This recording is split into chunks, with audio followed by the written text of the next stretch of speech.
Mm.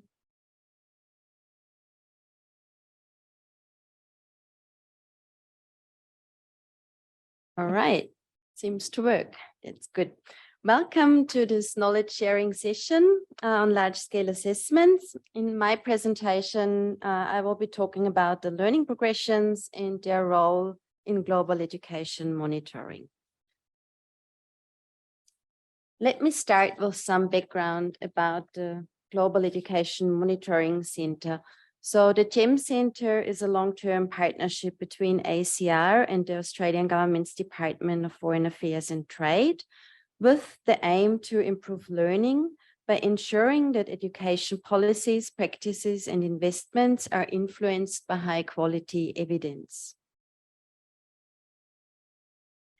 The Education 2030 agenda around SDG 4 is a focus area of the GEM Center. And as a technical partner of the UNESCO Institute of Statistics, we are developing methods and tools that countries and education systems can use to monitor and report progress towards achieving SDG 4, the inclusive and equitable quality education, and to promote lifelong learning opportunities for all. The focus on our work is thereby on SDG 4 and in particular target 4.1 by 2030 to ensure that all girls and boys complete free, equitable and quality primary and secondary education, leading to relevant and effective learning outcomes. The progress towards achieving this target is measured through indicator 4.1.1, which is the proportion of children and young people at 3 stages of schooling, achieving at least a minimum proficiency level in the 2 learning areas of reading and mathematics, and then by sex. In our work, we support the UNESCO Institute of Statistics in defining what relevant and effective learning outcomes are. The children around the world should be able to demonstrate in achieving the minimum proficiency levels for reading and mathematics at the 3 stages of schooling. We have also developed methods for measuring and comparing the proportion of children achieving these minimum proficiency levels. Now, defining and developing a shared understanding of the reading and mathematics learning areas was really a very important first step in developing the methods for monitoring SDG 4. For example, the domain of reading comprehension involves to retrieve information, interpret information, and to reflect on information. And we have defined these learning areas based on learning theories, international and regional and national assessment frameworks, and curricula. And so they're grounded in theory, but they're also supported by actual empirical data from large-scale assessments. And the definitions that we developed are also aligned with the global proficiency frameworks that define grade level minimum proficiency. So these focus more on grades, whereas our definitions of the learning domains are broader and not grade focused. The next important step for global monitoring of the SDGs was to define the minimum proficiency levels, that is the knowledge and skills children around the world are able to demonstrate in achieving these levels. And we have unpacked these descriptions of the minimum proficiency levels for reading and for mathematics for the 3 stages of schooling. And here you can see the nutshell statement. So that's just a very brief description of what the skills that students should be able to show for reading at the end of lower primary, end of primary, and end of lower secondary education. But there are also more expanded statements and really detailed descriptions of the domains and constructs. And we've also provided example items or example assessment items to better illustrate the skills that students can show at these minimum proficiency levels. And if you're interested, there is a link to this document that says Minimum Proficiency Levels Unpacked, which has all these detailed definitions of these minimum proficiency levels. And finally, to measure learning, we created the scale to establish the proportion of children and young people achieving the minimum proficiency levels. So you can imagine this like the proficiency scale that Alejandro has shown for CRPLM this afternoon, but it's longer. So it starts with really foundational skills through to really advanced skills across the different stages of schooling. We have developed these learning progression scales over several years, so 6 years altogether now that we have been working on this.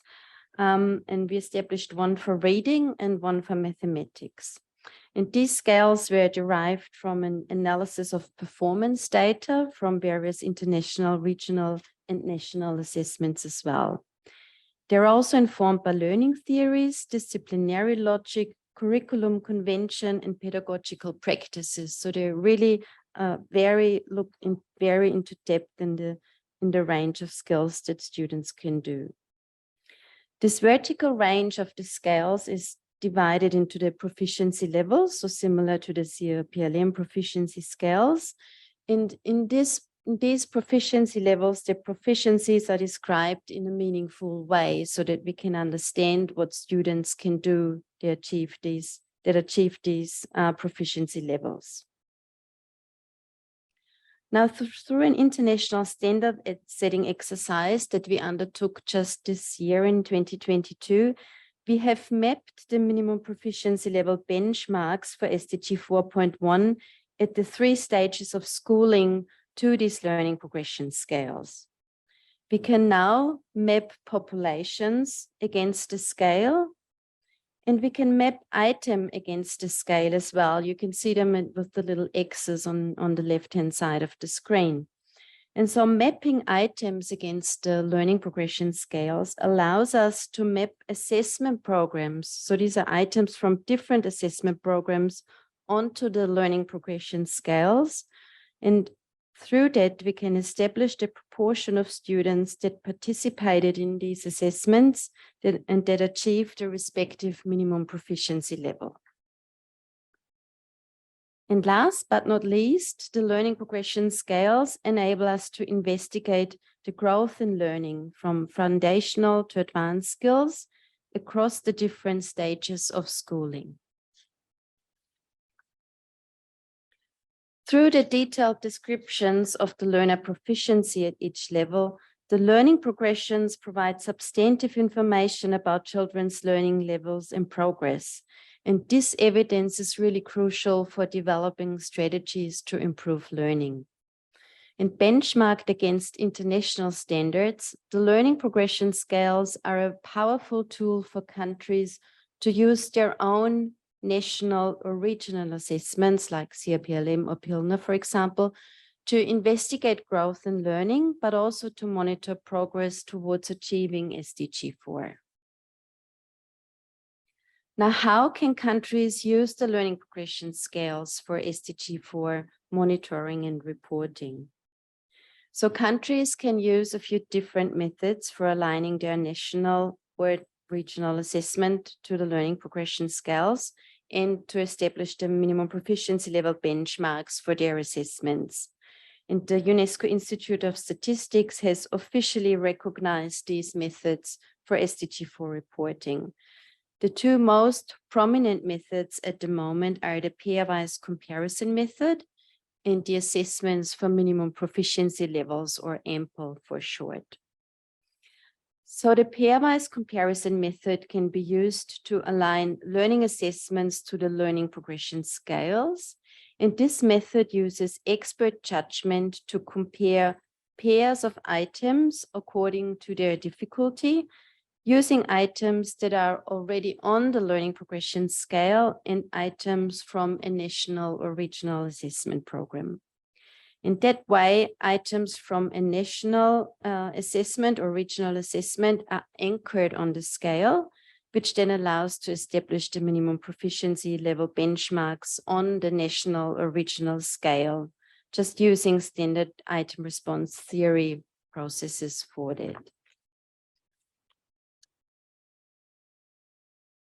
The assessments for minimum proficiency levels are a whole toolkit that comprise the assessment tools that are targeted to the minimum proficiency levels at the 3 stages of schooling. So these are the ample tools, and they are available as a standalone assessment, but they can also be integrated in a national assessment program as well to make it more relevant, for example, in a national context. The toolkit also comprises an assessment blueprint that helps to create assessment tools, for example, when the ample instruments are integrated into a national assessment. It also contains a contextual framework to develop contextual tools, which we heard as well today already a few times, how important they are to provide additional information about students' learning contexts. And the ample toolkit also has an administration guide to help implement the assessment programs.